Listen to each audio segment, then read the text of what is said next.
Ladies and gentlemen, you've just heard from the 7th National Security Advisor. You will now hear from the 27th. Ambassador Robert O'Brien also serves as the chairman of the board of the Richard Nixon Foundation, and he will be joined tonight by Hugh Hewitt, who was my predecessor as president of the Nixon Foundation. I can't think of a better group to join Dr. Kissinger in opening tonight's Grand Strategy Summit. Hugh, Robert, please come on up to the stage.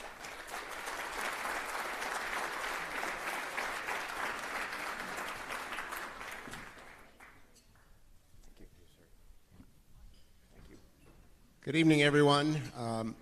Robert and I are old friends, so I'm going to call him Robert, not Mr. Ambassador. But I want to begin by asking him, the first day that I visited him and you were in the West Wing in your National Security Advisor office after you had come over from state, the first thing you said to me, I don't know if you remember this, I have Henry Kissinger to thank for this office. So why don't you tell that story and also your relationship with Dr. Kissinger, since we just heard from him. Well, thank you, Hugh, and it's great to be here with you. And Jim, thank you for the kind introduction. I hope everyone realizes how special tonight is, having just had Henry speak to us.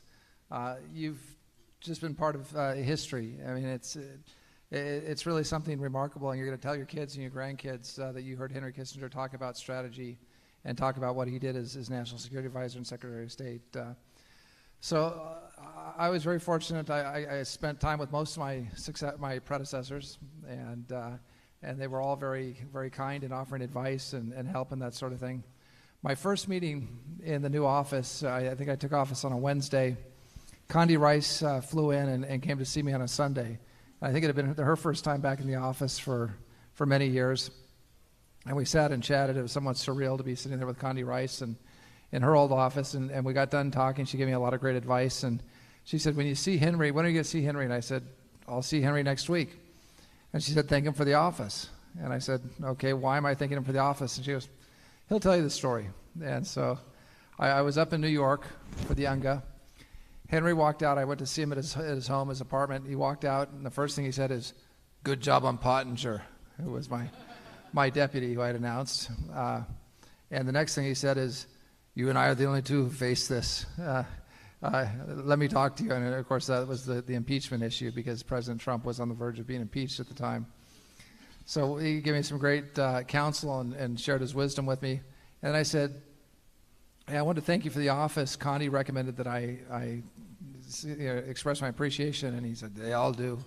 And I said, okay. I said, well, what happened? I won't imitate Henry the rest of the time. I don't do it justice. But he said, well, I got to the office and they had me in the basement of the West Wing. And he said, that was unsatisfactory. And I said, okay. So he said, so I walked to the main floor. And he said, there's the Oval. Of course, that's the president's office. And he said, and then there was a vice president's office. I couldn't take that. And the chief of staff, the same thing. But he said, this office held the press secretary. And I said, so how did you get it? He said, I told him to depart. It was a matter of national security. I think it was Ron Ziegler at the time. And I said, what did he do? He said, he left. And I said, what about all his stuff? And he said, I had the Secret Service remove it immediately on national security grounds. So Henry got that office, and it's been the National Security Advisor's office ever since. It's now kind of part of the lore of the West Wing.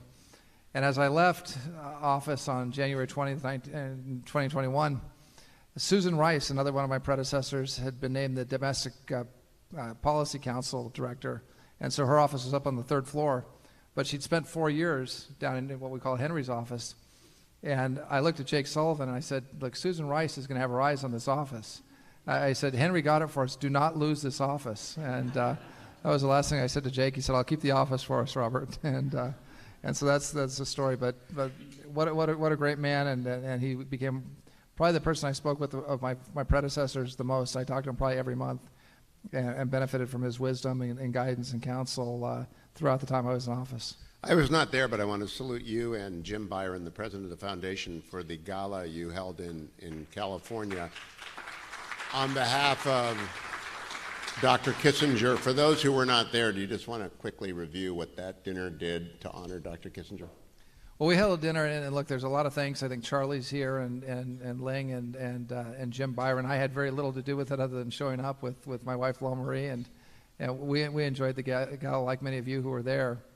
And it was a special evening to honor Henry for his contributions to keeping our country safe and to American national security, and his contributions to President Nixon. And one of the things that's amazing about Henry is he never fails to recognize that, and has a humility, and that's not always a word associated with Henry Kissinger, but he's got the humility to realize what we all do in that job is that you're there to staff the president. And he always recognizes President Nixon's legacy and leadership as he did tonight. And he did so again at the gala. I thought it was really a terrific, he gave a tour de force speech, or, the good and great were there. And we were very, very blessed to have him come out to Yorba Linda, and a very special evening. Before I turn to the substance, I just want to recognize, for those of you who did not hear earlier when Jim was announcing, Tricia Nixon Cox is with us tonight. It must be, please stand up, Tricia.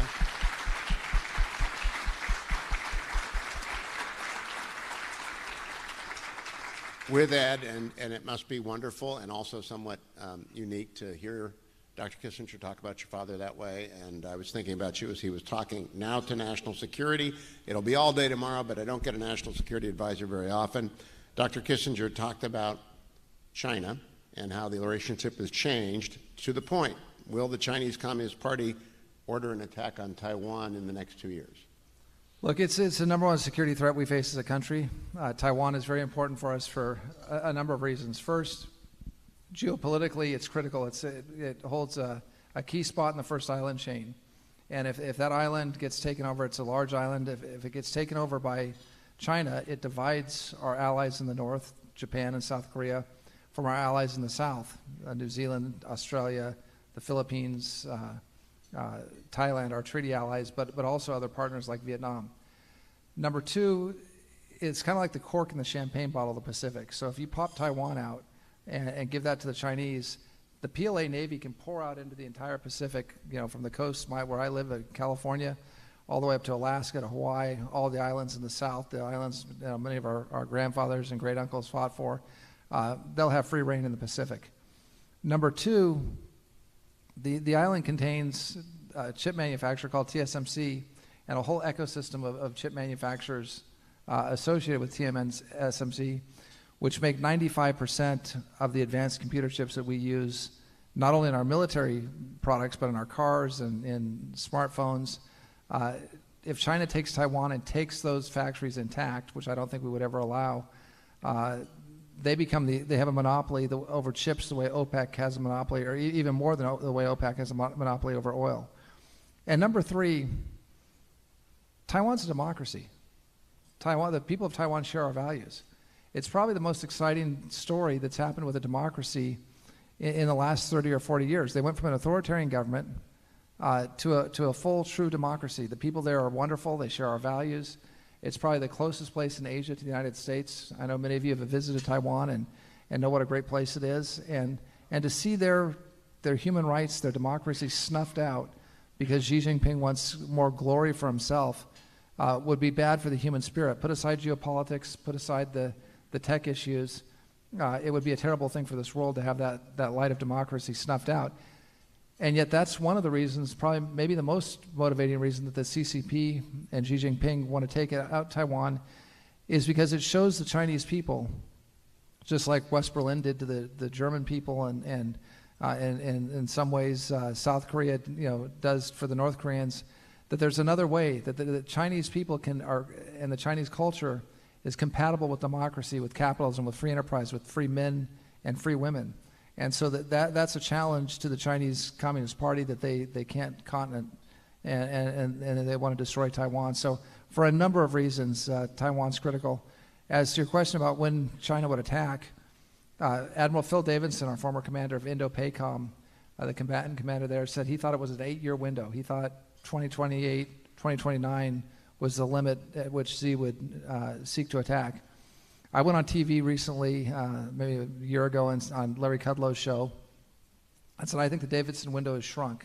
I think it's down to 2 years. I think they're going to move because they perceive, not necessarily accurately, but they perceive America to be weak right now.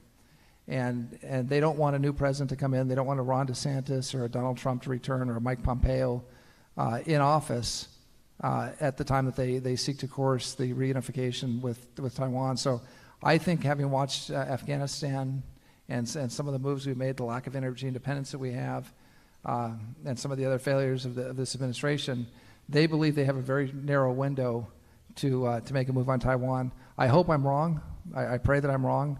But it's probably the biggest national security threat we face as a country right now, Hugh. When you and Secretary Pompeo convened the Nixon seminar monthly, moderated by Mary Kissel, who I think is over here. Hello, Mary. You often talk about China, but I have not yet heard it discussed. How do we deter, can we deter China from any aggression? Yeah, so again, I'm not as complex a strategist as Henry Kissinger is, and I'm a little more simple. I don't feel too bad about that, because I spoke with Jim Baker recently, and Secretary Baker, we were talking about Henry, and he said, well, Henry didn't think that he thought that I was too practical, and I think he used not very complicated. Henry also said that Jim was a promising young man and had a big future ahead of him. But look, peace through strength works, and it works for the Chinese. And I saw it when we were in office. We saw it with President Nixon. We saw it with President Reagan. We saw it with President Trump. A strong America deters our adversaries because they don't want to lose. And with authoritarians and dictators and tyrants, if they lose a war, they go out the side door. It doesn't end well for them. And so what we can do is rebuild our Navy, rebuild our Air Force, make sure that General Berger's doing a great job with the Marine Corps with his new littoral combat regiments that are being fielded soon in the South Pacific. One of the things that we worked on very hard over the last 2 years of the Trump administration was making sure we had hypersonic weapons to counter the Chinese hypersonic weapons. Those will be deployed in the next year or two. But a strong America will deter China. It's paradoxical, but weakness, or even perceived weakness, and appeasement actually invites aggression, because our adversaries believe there's an opportunity to make a move and to get away with it. And so we've got to take a very strong position, and the Taiwanese have to play their part as well. The Taiwanese, like the Germans, like some of our other allies, have gone a long time coasting on the security guarantees of Big Brother America. All of you, the taxpayers of this great country, and they've managed to have a low defense budget because they knew America would have their back. We still need to have Taiwan's back, but Taiwan needs to move up. They're talking about going to 2% of their budget for defense spending. They need to go to 4 or 5 or 6%, given China is across the strait from them, and Taiwan's going to have to play its part as well. One related question. This morning, for those of you who read the Washington Post, Senator Rubio, reelected on Tuesday. Mike Gallagher is a protege of Ambassador O'Brien on the Scott Walker campaign, co-authored a piece about TikTok, in which it says the United States is locked in a new Cold War with the Chinese Communist Party, one that senior military advisors warn could turn hot over Taiwan at any time, yet millions of Americans increasingly rely on TikTok, a Chinese social media app exposed to the influence of the CCP to consume the news, share content, and communicate with friends. Now, I'd like your thoughts on that, on TikTok specifically, but I've told my daughter my grandkids can't be on it ever because it's just a file creator for the CCP. But we also have to keep our tech edge without letting them run away with our economy. So how do you balance the need to keep Chinese tech out and American tech up without crippling American tech or allowing them into anti-competitive practices? Yeah, so that's a great question. There are kind of two questions there. Let me address TikTok first. At the end of the Trump administration, we banned TikTok. TikTok's pernicious. It's been disclosed over the past several months publicly, so I'm not speaking out of school now, that TikTok assembles vast amounts of information. If you have TikTok on your phone, everything on your phone belongs to TikTok. You've signed off on the terms of use of TikTok. You've voluntarily given them access to all your passwords, everything on your iPhone if you've got TikTok on it. Bad idea. We knew that, and we also knew that the Chinese Communist Party could access TikTok, and it's now come out in the press that the CCP has ordered TikTok to provide information that they have in their files on American users. The other thing that was extraordinarily worrisome is a report that was out, and again, this is open source information, that TikTok has been tasked with tracking the exact whereabouts of certain Americans. And they can do it, if you've got TikTok on your phone, they can track where you are. Now think about this in the context of a pending conflict. If China moved on Taiwan, A lot of our young people in the armed forces use TikTok. Everyone's addicted to it. They'll have access to who our aviators are, where they are, where our surface warfare officers are. Maybe, and if they don't have access to them, they've got access to where their kids are. And you know, the amount of trouble that the Chinese could cause with cells here in the U.S., with cells in Japan, Taiwan, other places, and the adverse action they could take. They don't need to shoot down the plane if they take out the pilot. And if they know exactly where the pilot is, that becomes very easy. Huge concerns on that front. The last thing I'll mention, Lomri and I had dinner with, I won't mention his name, but he's a friend of many people here, one of our great tech titans on our side of the aisle. And he won't let his kids, he's got 2 young kids, he won't let them on a tablet. He won't let them anywhere near TikTok because TikTok's algorithms are designed in China to celebrate spelling bees, math contests, patriotic events. And the algorithms here are programmed to promote drug use, partying, alcoholism, political dissent, or disputes among people. So the algorithms are different algorithms for TikTok here and in China. In China, they promote good civic values. Here, they appeal to our baser instincts. So just for many reasons, it's a terrible product. WeChat is right there, Weibo, Alibaba. The whole panoply of Chinese high tech is designed to ensnare Chinese expats and us in a nasty web that's controlled ultimately by Xi Jinping. We've got to ban it. The Indians banned it, and it needs to be gone immediately. So I fully endorse Mike Gallagher's efforts and Senator Rubio's efforts. They were both reelected. They're both the future of the Republican Party. Great men, and they understand the TikTok issue. Again, we banned it at the end of the administration. The new administration came in, kind of like the reversal of the Nord Stream 2 pipeline. They reversed TikTok, and we need to get back to banning the apps. So I think the second part of your question is, what do we do about big tech? And look, big tech's an issue. No one's happy with big tech, on the left, on the right. No, on the right, people don't like censorship. On the left, they talk about disinformation. Folks don't like the way our personal data, our private data is being treated by big tech. So there are a lot of concerns about big tech. And I understand those concerns and I share them. But the big issue is right now, of the 20 largest tech companies in the world, 10 of them are based in Beijing. The way that we stay ahead in the war, or the competition with China, is by having an edge when it comes to tech. Quantum computing, AI, machine learning, 5G, space. All of that is driven, Hugh, by our private sector companies. You know, when NASA couldn't get people back to the space station, it was Elon Musk and Elon, not a client. I'm not doing an ad for Elon, but for SpaceX, it was a private sector. Jeff Bezos, again, not a client. Jeff Bezos has done a great job on his space program.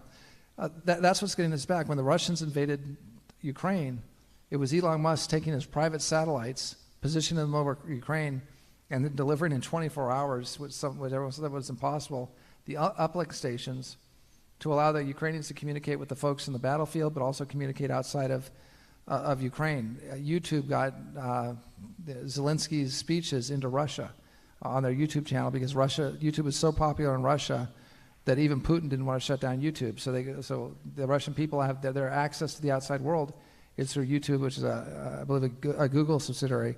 So big tech is a major advantage for us.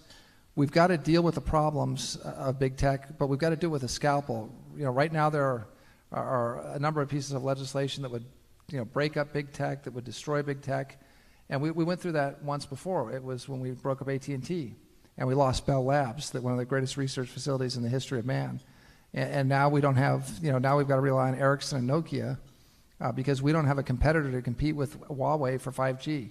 We can't have that same result with tech.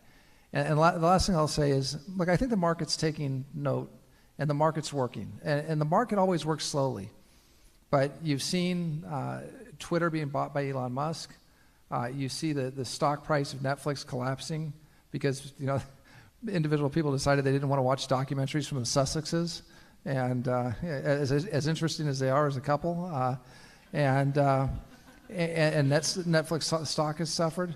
And we're seeing a number of conservative Twitter alternatives. None of them are really taking off in a huge way, but I think last month the Truth Social was the most downloaded app on Android. So the market will catch up. So we ought to deal with our tech companies and deal with the specific issues with them, but not destroy them, because otherwise tech is going to be headquartered in Beijing, and we will have zero influence if the CCP is in charge of the future of big tech, and we'll lose our competition with China in that case. Let me play off of something Dr. Kissinger said about President Nixon, which is it was President Nixon's view that vis-a-vis China and Russia, we'd should be closer to the Soviet Union and to China than they were to each other. That's an iteration of Lord Salisbury. It'll always be with the weakest power in Europe. We're now not. How do we get back to where we are at least closer to one of those two, or drive them apart?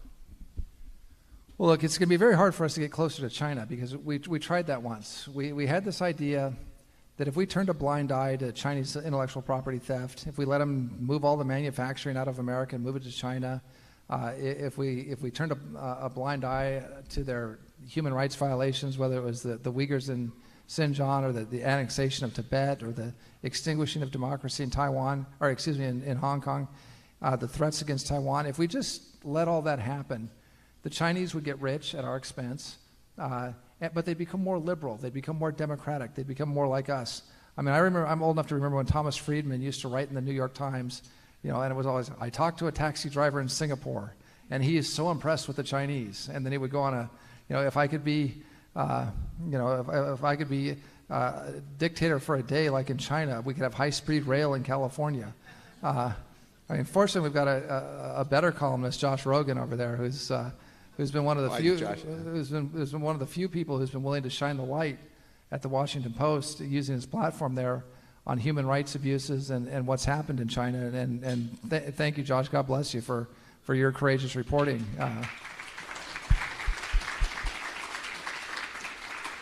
And of course, he's surrounded by two of the guys who wrote the best books, Michael Pillsbury and Bridge Colby, who wrote great books on China. That's a dangerous table to be at. So probably doesn't help that I'm sitting next to him. We're a little bit of a target for China tonight. But they love Dr. Kissinger, so I don't think they'd ruin the night. But look, the idea that we're going to somehow get closer to China and China's going to become more like us just turned out to be a naive hope. And look, one of the things that's charming and wonderful about America is we have hope, and we are naive sometimes, and we did a lot for China, and it didn't pan out. We need to recognize it. Now, when it comes to Russia, I mean, what do you say about the Russians? They're just difficult. And they're engaged in war crimes in Ukraine, trying to outdo the Chinese with their genocide in Xinjiang. But the Russians better watch out for the Chinese, because one of the things that Xi Jinping has made very clear is that he's going to recover every inch of territory that China lost during what he calls the century of humiliation, when Western powers imposed unfair treaties on China. And probably the most unfair of all of them is the 1860 Convention of Peking, or Treaty of Peking, which, by the way, is that treaty is in the Chinese version of it is in the National Museum in Taiwan, in Taipei. The Nationalists took it with them when they evacuated Beijing. That gave Vladivostok and vast swaths of territory in Russia to China. And don't think for a minute that the Chinese don't know that, and they're not going to come, especially for a weakened Russia, for that land. And we pointed that out to the Russians on many occasions, and certainly the Russians are much weaker than the Chinese. What they've got to do is get rid of this, stop this adventure in Ukraine, and move those troops back to their eastern border, or they're going to find Xi Jinping, his appetite will only be whetted by Taiwan, and he's going to come for Vladivostok and large swaths of what's now Siberia or eastern Russia. And I think that's one way we can hopefully bring the Russians back to some reality, is to let them know they face a very serious threat there. Director Wray, Attorney General Barr, Secretary Pompeo, the Vice President, and you gave a series of speeches. Would you recap? It's a great setting for the Grand Strategy Summit because it was an actual exercise in grand strategy. Would you explain what happened that very few people recall, because it was a laying out of a blueprint? Yeah, so a lot of you remember the long memo, Kennan's long memo about Russia and the rise of the Soviet Union and the challenge it would present to the United States. In the spring of 2020, it really became clear that we were facing an existential threat as a nation, Hugh, posed by the Communist Party of China. And I want to make it clear, and many of you have been there, the Chinese people, and many of you have been to Hong Kong and Singapore and Taiwan, the Chinese people are terrific. They're hardworking, they're smart as heck. They're a lot like us as Americans. They're ambitious, they're family people. They've got wonderful traditions. They've got a society that's thousands of years old. There's just much to be admired in China and among the Chinese people. But the Chinese Communist Party is a totalitarian institution that's putting into place, for the first time in human history, far more than the Stasi ever could have dreamed of in East Germany, a surveillance society and a method to have total control over their people. And it's not just over their people. They want to extend it. It would be bad enough if that was just China. They want to extend it to us. So if the general manager of the Houston Rockets puts out a tweet that the Chinese Communist Party doesn't like, they threaten to shut down the entire NBA. So you got LeBron James and others kowtowing to the Chinese, saying, hey, it's okay. We didn't really mean what we said about Xinjiang or about Hong Kong. Just do your thing. It's all good. Please keep paying the license fees to show our games. The Chinese they tried to do it with Top Gun Maverick. They wanted to have the Japan and Taiwan patches on Maverick's bomber jacket, digitally removed. Fortunately, there was enough of an uproar about it that when the movie was released, at least in the U.S., it had the correct patches on Pete Mitchell's jacket. But they want to extend their reaches into all aspects of our society. So we recognize this threat, and we decided to break up our views and talk about it in a series of speeches around the country. And so my speech was about the Marxist-Leninist ideology that animates the Chinese Communist Party. This is not a place like Ray Dalio and others are just, and again, they should know better. These are smart men and women, but say things like, well, it's a form of democracy. It's not a form of democracy. Xi Jinping is Stalin's heir. And when you go to if you go to the People's Liberation Army Museum, there's a massive statue of Stalin. They worship Stalin. They think Stalin was the gold standard for leaders. And so I outlined the problem, the ideology that motivated them, and it was a heavily footnoted speech, and it all referred back in most cases to Xi Jinping thought, his book. So when I gave my speech and I said this is a Marxist-Leninist country and party, and it's Stalin is the father to Xi, people got very upset here and said that's provocative. What was interesting is no one in China criticized my speech. They criticized Chris Wray's speech. They criticized Pompeo's speech. They didn't criticize my speech because everything I said came out was out of their own mouth, and they didn't want to be seen as criticizing Marx, Lenin, Stalin, or Xi Jinping. So they just said it was anti-China, but they didn't specifically criticize it. Pompeo gave a speech on kind of the overall challenge that we face and how we can respond to it. Chris Wray talked about the theft of intellectual property and called it the greatest transfer of wealth in human history from the United States going to China, which always, when he did it made me think of, most of you have probably been to Rome. You've seen the Trajan column, and it's got the wagons on it loading all the loot from Dacia that Trajan had taken from what's now Romania and brought back to Rome and kept the empire going for another 100 years with all the treasure he brought back, and that was the Romans celebrated that. I mean, you could imagine a column to the Chinese leadership from the last 30 years with computer disks and computers and aircraft and everything the phones and everything they've stolen from us, from our entrepreneurs, from our innovators, taken back to China, deprived us of the value of that wealth, and created this great wealth that they're now using for massive military buildup. So Chris Wray talked about that. Bill Barr talked about the rule of law and that there is no rule of law in modern day China.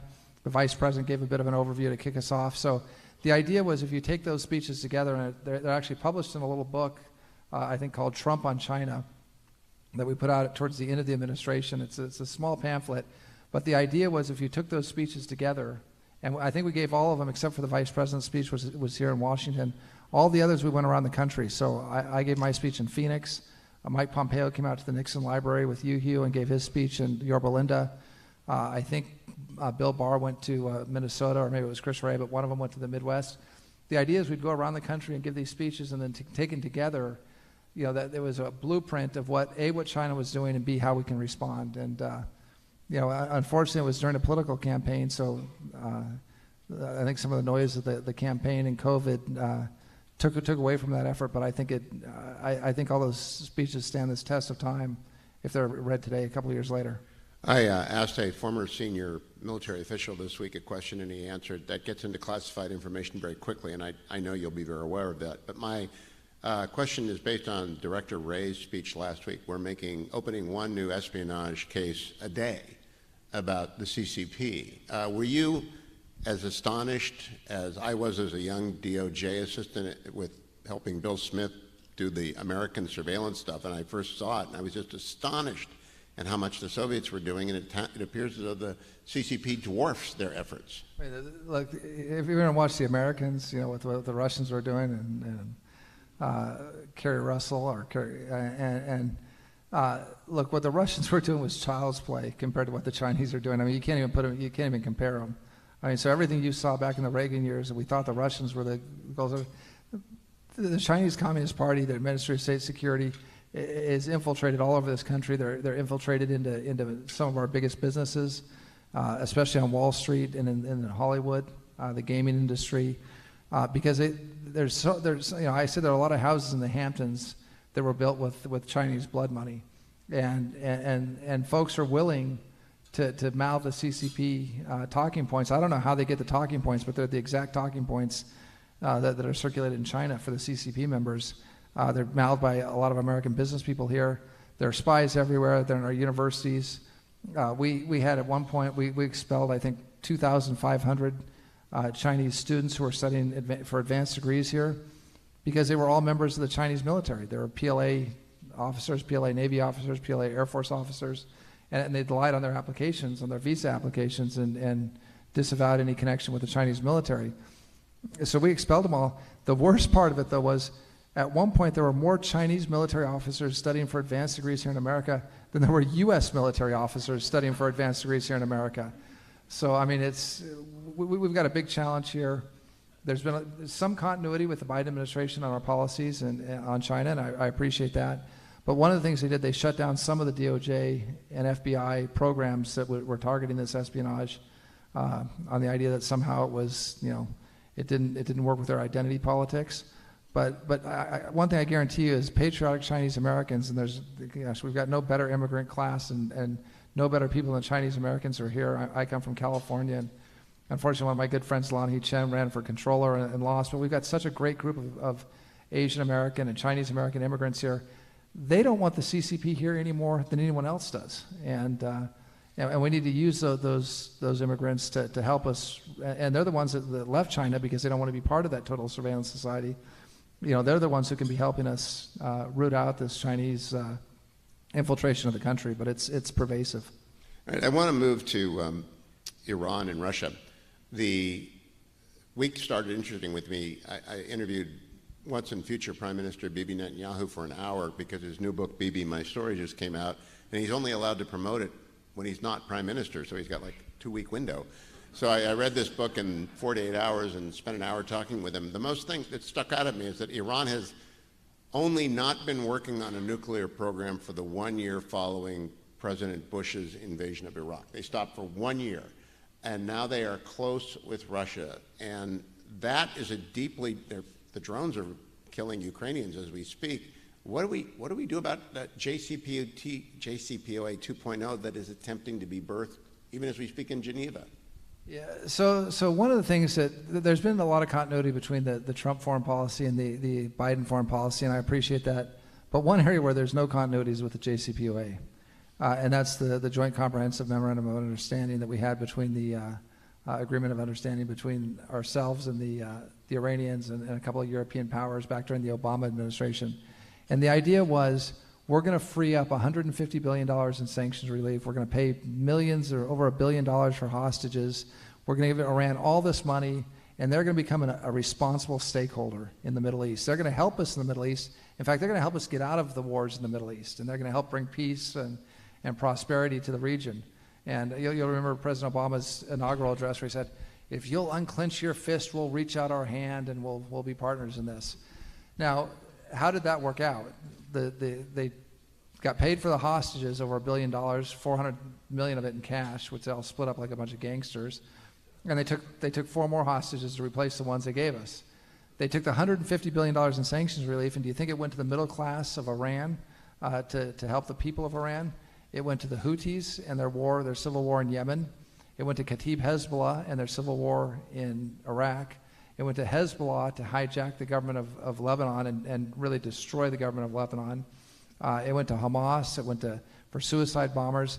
All of that money was spent to promote Iranian hegemony in the region and terrorist activity. It was a terrible deal, and the Iranians kept working on their nuclear program and hid all their documents. The Israelis had a very stunning and daring intelligence operation that went and got all that information and brought it back to Tel Aviv. I mean, it was one of probably maybe the greatest operation in the history of Mossad. So, look, the Iranians don't respect the JCPOA. Was such a great deal for them. Of course, they'd want to go back into it. But they knew that the Biden administration was so desperate to restore the JCPOA, and I never understood it because it didn't work. I mean, it was demonstrably a terrible deal. We all said it at the time. And instead of learning from it, the folks that are negotiating it, they all were involved in it the first time. And I think it's like an article of religious faith. I mean, President Obama didn't have many accomplishments. He had one foreign policy accomplishment, and that was the JCPOA, if you can call it accomplishment, and he had Obamacare. And so I think they're just intent on restoring the JCPOA as a gift and an homage to Barack Obama.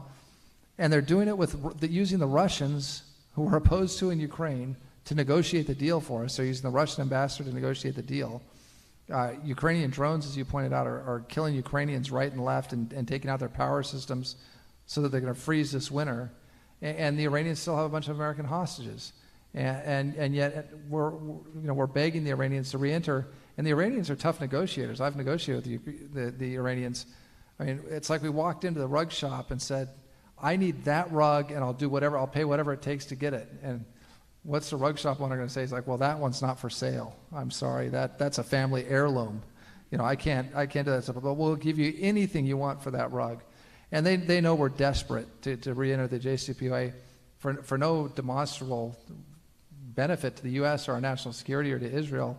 And yet we're begging them to rejoin it, and it's probably the greatest failure. It's right up there with Afghanistan of the Biden administration foreign policy, unfortunately.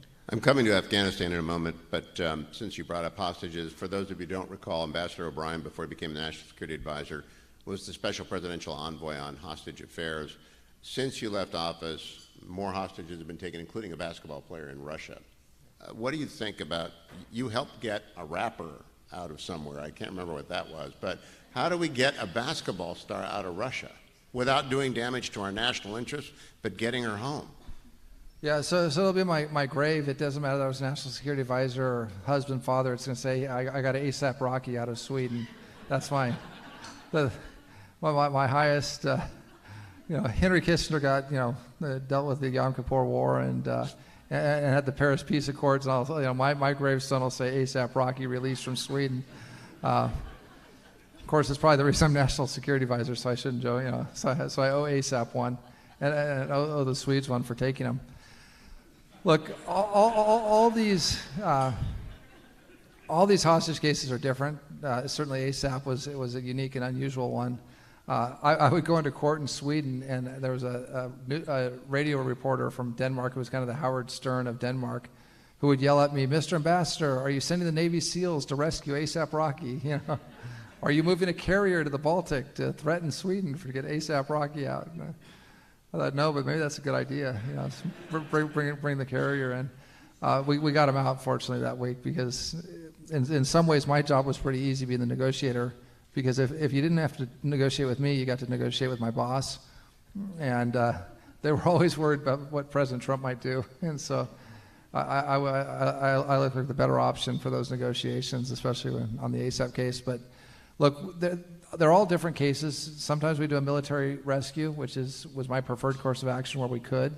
That wasn't always possible because of where the hostages were held, and especially if they were held as a wrongful detainee by a state. It was always very difficult to do a military operation in those cases. With non-state actors, that was our first approach. But the Brittany Griner situation, look, the Biden administration has a very good SPIHA, which sounds like a Dr. Seuss name for my old job, for the Special Presidential Envoy for Hostage Affairs, Roger Carstens, who worked with us, and he stayed over into the Biden administration. The hostage families really wanted him to stay, and I'm glad he did. And he's actually had some real success, especially recently in Venezuela, bringing, I think, 7 Americans home. And I take my hat off to Roger. He's done a terrific job. And we'll get Brittany Griner home. The Russians want Victor Bout, who was an arms dealer and kind of a Lord of War type guy, terrorist. We've got Victor. After a long time, the FBI was able to get him in a sting operation. That's basically the deal. But the Russians were very careful, and they selected Brittany Griner, in my view, because she covered all of the demographics of the Biden coalition. She's an African-American, lesbian, obviously female, and so it puts a lot of pressure on the Biden folks to bring her home, and that gives the Russians a lot of leverage, knowing that they have to bring her home, knowing that LeBron James has come out and said she shouldn't come back to America because we haven't done enough to get her back. Al Sharpton has complained about why Brittany Griner's not home. So the Russians know they have some leverage here. And again, as I said earlier, they're tough negotiators. Henry would tell you this. And so they're going to they're going to squeeze as much as they can. But I do think Brittany, I think the outlines of a deal are there. I think Brittany will come home at some point soon. I don't think she'll spend 10 years in a Russian penal colony. But I also think that Putin is really sticking it to President Biden right now with the captivity. We have 12 minutes till 8, so I want to finish with 3 questions about what I hope is the new Republican majority in the House. It does look that way. We don't know. Maybe by the time we leave, we'll pick up another seat, and it might be next year if we wait for Arizona and California. And I'm serious about next year in California. Speaker-designate McCarthy has pledged in the Commitment to America to establish a select committee on China. And if it is, I hope they put our friends Gallagher and Waltz on it, who are members of the Nixon seminar, and basically get Dr. Pillsbury and Josh and Mary, everyone. What should that committee do if they put that forward? Yeah, so I think we tried this a couple of years ago. In fact, Kevin McCarthy, Leader McCarthy, had a deal with Speaker Pelosi to have a bipartisan commission on China, or committee on China in the House. And the idea was to look at the challenge posed by China, and then to come up with what can America do to compete against China and to deter China from invading Taiwan and further threatening U.S. national security interests. Unfortunately, at the last minute, Speaker Pelosi pulled out of that deal. I think she felt it would have favored President Trump in the presidential campaign. And that's something we really have to get beyond. I mean, there are just too many areas where the parties need to work together, and we need to get beyond kind of the rank politics when it comes to dealing with our foreign adversaries, and go back to the days where kind of our disputes stopped at the water's edge and we were united overseas. And that may be naive and too much to ask for, but we need to get there. But I think that the commission will look at what we need, primarily what we need to do to reinvigorate a peace through strength approach to China. What do we need to do with our Navy, Air Force, Marine Corps, Army, Space Force, our intelligence services to deter China militarily? I think that'll be area number 1. I think area number 2, well, what do we do on the espionage issue? How do we protect our secrets, our intellectual property from theft and purloined by the Chinese?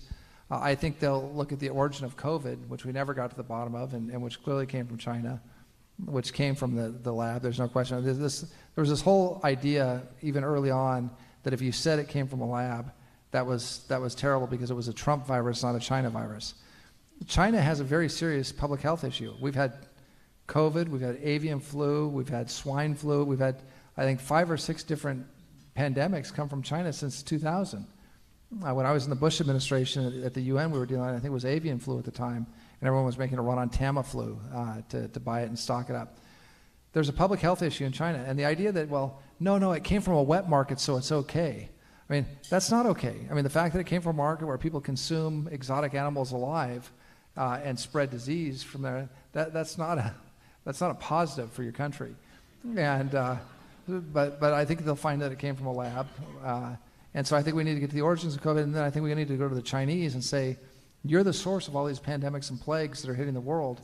You need to cooperate. You need to stop covering this stuff up, and you need to institute proper controls at your labs, have a little cleanliness, and you've got to deal with the health issues at these wet markets and other places, because the world can't afford another COVID coming from China.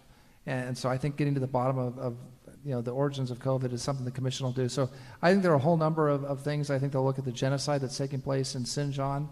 I mean, we always say never again. And what I thought was the most tone-deaf thing I've ever seen, and just a lack of understanding of the world, the Chinese have these vocational or rehabilitation camps for the Uyghur men. They leave the women and move Han males into the homes with the Uyghur women, which is pretty despicable when you think about it. But these vocational schools are to teach them how to work in the workforce. I mean, they might as well put Arbeit macht frei on the sign leading into the camp. I mean, they're so tone deaf on this. It's a terrible thing.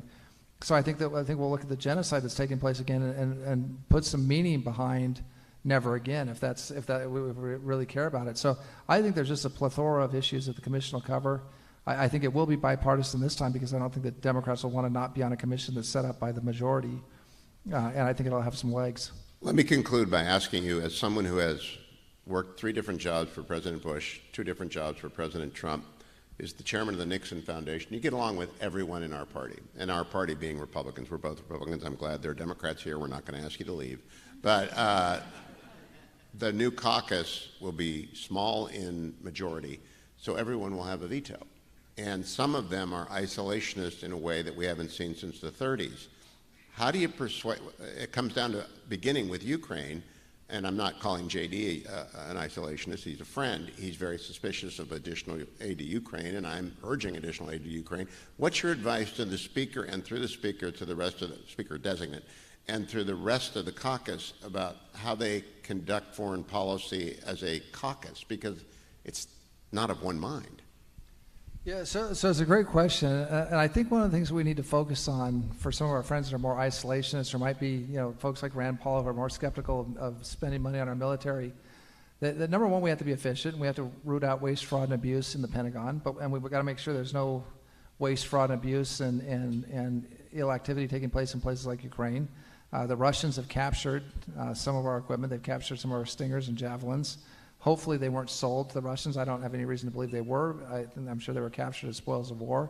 But the Russians are now sharing those pieces of equipment with the Iranians who are smart people, and they'll figure out how to duplicate them. And then our warfighters will face our own weapons. And so we need to make sure that, as we extend this aid, that we do it in a way that's responsible and helps Ukraine, but also protects our national security. But I think there are 2 things to emphasize for some of the more isolationist members of the caucus. Number one, they want to avoid foreign entanglements. The best way to avoid foreign entanglements is to have a strong U.S. military. We didn't have a war under Ronald Reagan, under a peace through strength president. We had the military operation in Grenada, which was really more of a hostage rescue for the medical students, that you may recall. But we didn't go to war under Reagan. We didn't start a new war under President Trump. Because when America's strong and our adversaries perceive us to be strong, we can avoid war. And I think that's something that will appeal to some of the more concerned members of the caucus that might have an isolationist tendency. I think the second thing that really appeals to him, Hugh, is burden sharing among our allies. And so one of the most controversial things I was involved in the Trump administration, and turned out to be one of our great successes, for many years, since in fact I went back and pulled the old campaign literature, going back to the Reagan 76 run, every major American presidential candidate said Europe has to share the burden with us in the defense of Europe. Now, in those early days in the 70s and 80s, it was defending against the Soviet Union. Europe didn't want to share the burden with us. They wanted us to defend them while they worked on their economic miracle. And again, why not, right? It's like with the Germans. I always jokingly said Angela Merkel had the best German first foreign policy of any country in the world. They got cheap imports from Russia, raw materials. They sold expensive finished goods to China, and they had America defend them. I mean, if you're German, what's not to like about that? And when we tried to close some bases and move some of our forces to the Pacific, I got frantic calls from my colleague, the German National Security Advisor, and he said, if you take out the American base, pubs will close, car dealers will close. I mean, it was like a BRAC round. I had a congressman calling me, from some place where we're going to close a U.S. base. And I said, well, there's a simple solution to that. Put a German military base in there. Spend your own money to prop up those communities and stop taking the American taxpayer money to do it. We want to be there as a partner, but you've got a burden share with us. And I think so when we went to the NATO negotiations, President Trump was very tough on NATO. Hugh, you remember that? And he said maybe we should withdraw, or maybe we should only have an Article 5 commitment to the countries that pay 2%. But it was unorthodox language talking about NATO. I grant you that. And the establishment, what we call the foreign policy blob here in Washington, they were hand-wringing and weeping and wailing and gnashing of the teeth and sackcloth and ashes. And I started negotiating with Jens Stoltenberg, the Secretary General of NATO, who's one of the great statesmen in the world today. We have a dearth of great statesmen, but Jens is one of them. And Jens understood the fact that the American taxpayer couldn't be asked to foot the bill to defend Europe, which has an economy as big as America, or bigger. And so, President Trump made my life much easier during those negotiations, because he says, you heard what the president said. Now, Jens, what are you going to do when you go pass the cup among the Europeans? What can you get me so I can take it to President Trump and try and get a deal done? Well, we ultimately struck a deal that wasn't as much as we liked, but it was $400 billion in additional NATO spending over 10 years. Nothing like that had ever taken place before.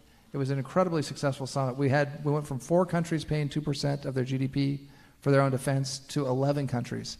And part of that was, don't want to take too much more of everyone's time because you want to go home and get to bed, but we set up a lunch the last day, and we called it the 2% Club.